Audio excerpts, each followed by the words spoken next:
So ayan guys, luto na po yung chili natin with ketchup.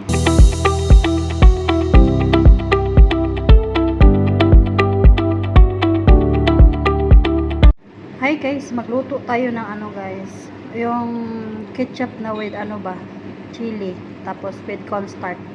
Ayan yung ketchup na isasagol natin, yung tomato sauce. Ito eh, tomato sauce.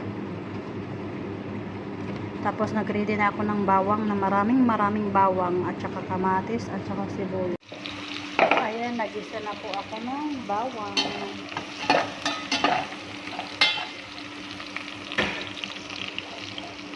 Pailo na natin yung kamatis at saka sibuyas, sabay-sabay na yan.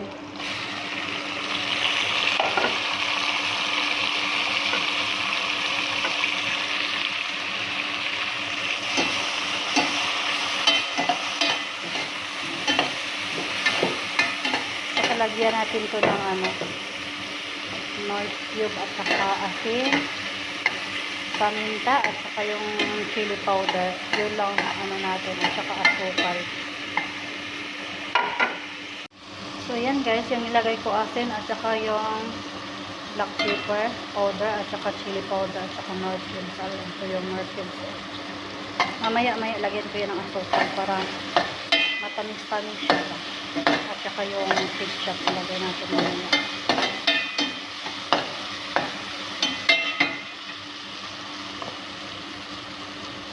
So ayan guys, ito yung ketchup na hinalo ko yung tomato paste.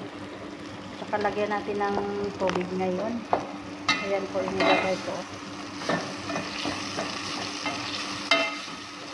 Haluin lang natin.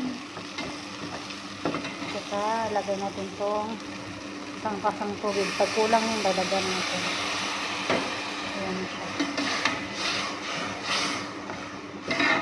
So kailangan natin dagdagan guys.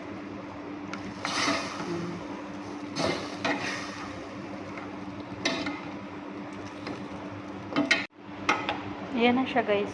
Nilagyan ko ng 2 basong tubig. Kanina isa yon, dinagdagan ko ng 2. So 3 3.5 na baso. Ngayon lagyan ko ng asukal. Ayan, asukal. Para matamis-tamis siya. Haluin lang natin. Hanggang kukulo yan siya guys. Pag kukulo na yan siya, lagay natin yung cornstarch. Ay, hindi ko siya nakita.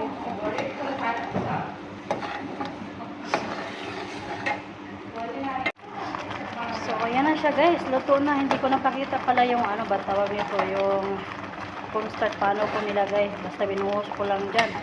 Ayan o, malapot-lapot na. At saka nilagyan ko na yan ng sili. Ito o, sili o. Hindi nakita-kita. Ayan siya o. Ayan.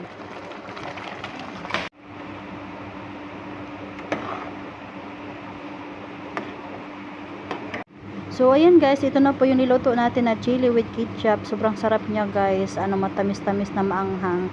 So yan lang muna guys. Thank you for watching and don't forget to like and subscribe to my YouTube channel. Bye bye.